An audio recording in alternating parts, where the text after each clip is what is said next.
आजच्या या व्हिडिओमध्ये आपण महाराष्ट्र पॅरामेडिकल काउन्सिलचे रजिस्ट्रेशन कसे करतात हे संपूर्ण जाणून घेणार आहोत. मित्रांनो, बहुतांश लोकांना माहिती नसतं की त्यांच्याकडे जो डिप्लोमा आहे त्याला महाराष्ट्र पॅरामेडिकल काउन्सिलचे रजिस्ट्रेशन करणे आवश्यक असतं. विद्यार्थी अभ्यास करतो, फॉर्म भरतो आणि डॉक्युमेंट व्हेरिफिकेशनला जातो तेव्हा त्याला तिथे रिजेक्ट केलेलं जातं. त्याची जितकीही मेहनत आहे ते सर्व वेस्ट होते. म्हणून जर तुमचा कोर्स झालेला असेल, नुकताच झालेला असेल किंवा आधी देखील झालेला असेल आणि तुमच्यापाशी जर पॅरामेडिकल काउन्सिलचे रजिस्ट्रेशन नसेल, तर आजच हा व्हिडिओ पाहून तुम्ही करून घ्या.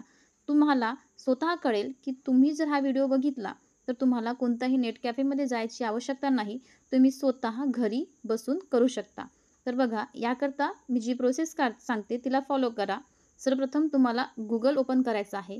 तर तिथे तुम्हाला टाईप करायचं आहे महाराष्ट्र. बघा, मी जे टाईप करते ते तुम्हाला टाईप करायचं आहे महाराष्ट्र पॅरामेडिकल काउन्सिल. ठीक आहे. तुम्ही जर महाराष्ट्र पॅरामेडिकल काउन्सिल ही Googleवरती टाईप केलं तर बघा, सर्वात आधी काय दिसत आहे तुम्हाला, महाराष्ट्र पॅरामेडिकल काउन्सिल ही वेबसाईट दिसत आहे. ती तुम्हाला क्लिक करायचं आहे. ठीक आहे. क्लिक केल्यानंतर तुम्हाला या प्रकारे इंटरफेस दिसून येईल.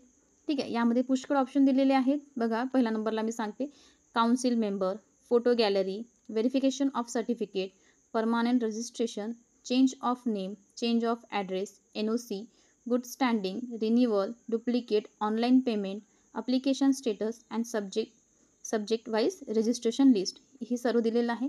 ते सर्व पॉईंट इम्पॉर्टंट आहे. Okay.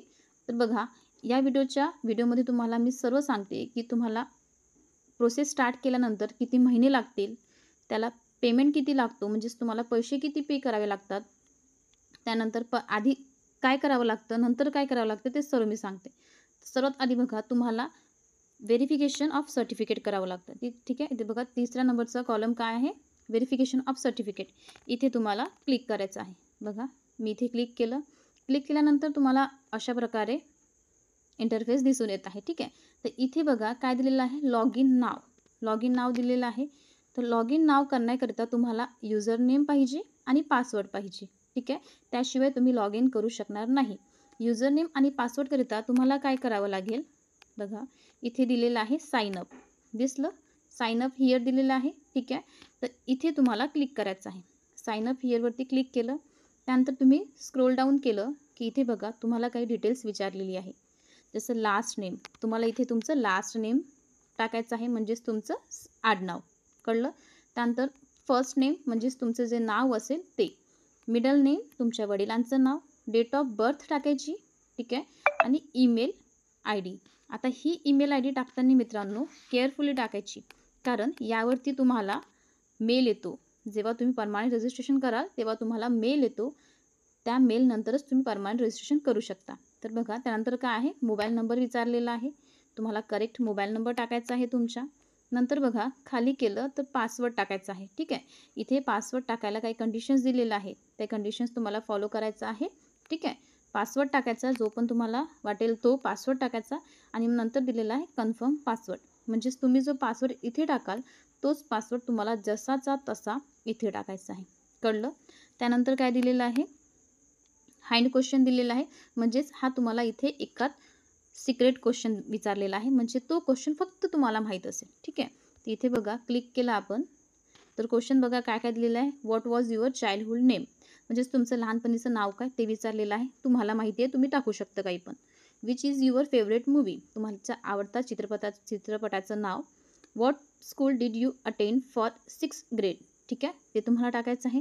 What is the first name of your best friend in high school, तुम्ही शिकत असताना तुमचे बेस्ट फ्रेंडचं तुम्हाला इथे नाव लिहायचं. ठीक आहे. एक असं कोणतंही क्लिक केलं तुम्ही, जसं मी क्लिक केलेलं आहे what was your childhood nickname. ठीक आहे. जे तुमचं निकनेम असेल ते तुम्हाला टाईप करायचं आहे. ठीक आहे.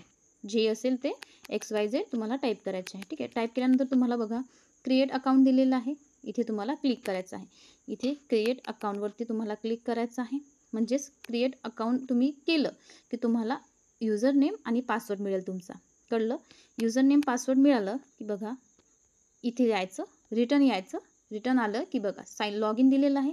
इथे तुम्हाला जो मेलवरती जो तुम्ही मेल ID टाकलेली आहे तिथे ईमेलवरती काय येईल, तुम्हाला युजर नेम आणि पासवर्ड येईल. तो तुम्हाला जसाचा तसा टाकायचा आहे. त्यानंतर इथे दिलेला आहे हाऊ मच इज इट, ठीक आहे. म्हणजे याचं तुम्हाला सम करायचं आहे, ठीक आहे. इथे काही तुम्हाला मॅथेमॅटिक्सचं दिलेलं आहे सॉल्व करायला, ते तुम्ही सॉल्व करायचं. जसं 61 आहे, 61 प्लस 3 किती होतात? 64. तुम्हाला 64 टाईप करायचं आहे, ठीक आहे. 64 टाईप केलं की नंतर तुम्हाला लॉग इन करायचं आहे, ठीक आहे. इथे लॉग इन करायचं. आता हे लॉग इन केल्यानंतर तुम्हाला एक वेगळा इंटरफेस ओपन होईल. त्यामध्ये तुम्हाला तुमची डिटेल्स भरायची आहे आणि आधार कार्ड, मार्कशीट आणि सिग्नेचर, फोटोज अपलोड करायची आहे, ठीक आहे. इझी प्रोसेस आहे. तुम्ही स्टेप वाईज ते केलं की तुम्हाला विथिन 3 ते 4 महिने पकडून चला, तुम्हाला तिकडनं परमानंट रजिस्ट्रेशनचं मेल येतो. ओके. परमानंट रजिस्ट्रेशनचं मेल आलं. बघा, सर्वप्रथम तुम्ही जे हे डॉक्युमेंट व्हेरिफिकेशन कराल, यामध्ये तुम्हाला 2,000 भरावे लागतात. ओके. 2,000 भरले तुम्ही की ते तुम्हाला डॉक्युमेंट प्रिंट काढून सोबत जी पेमेंट स्लिप आहे त्याची पण प्रिंट काढून तुम्हाला यांची जी आहे इथे बघा हा ॲड्रेस आहे, ह्या ॲड्रेसवरती तुम्हाला सेंड करावा लागतो. तिथे तुम्ही सेंड केलं, सर्व झेरॉक्स काढायची, ठीक आहे. डॉक्युमेंटची झेरॉक्स काढायची. त्यानंतर जो तुम्ही हे व्हेरिफिकेशन ऑफ सर्टिफिकेटचा फॉर्म भरल्यानंतर तुम्हाला एक फॉर्म मिळेल, त्या फॉर्मची झेरॉक्स काढायची आणि ते या ॲड्रेसवरती सेंड करायचं, ठीक आहे. त्यांनी तिथेच ॲड्रेस दिलेला आहे, जो तुम्ही ॲड्रेस हे कराल ना सबमिशननंतर त्या ॲड्रेसवरती सेंड करायचं. सेंड केल्यानंतर ते जवळपास 3 ते 3.5 या मग जास्तीत जास्त 4 महिने पकडा, च्या आत तुम्हाला ते परमानंट रजिस्ट्रेशनचं ईमेल पाठवतात.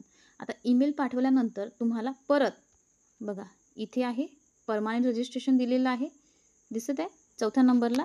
इथे ही कोणती प्रोसेस सांगत आहे मी आता, जे तुम्ही डॉक्युमेंट सेंड केल्यानंतर ते ईमेल पाठवतील परमानंट रजिस्ट्रेशनकरिता, तेव्हा तुम्हाला इथे क्लिक करायचं आहे, ठीक आहे.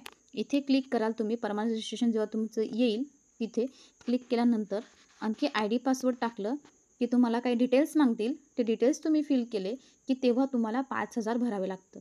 म्हणजेच टोटल तुम्हाला 7,000 भरावे लागतात. 5,000 रुपये तुम्ही भरले. 45 डेजच्या आत ते तुम्हाला सर्व तुमचे ओरिजिनल डॉक्युमेंट घेऊन तिथे बोलवतात, मुंबईला बोलवतात त्यांच्या ॲड्रेसवरती.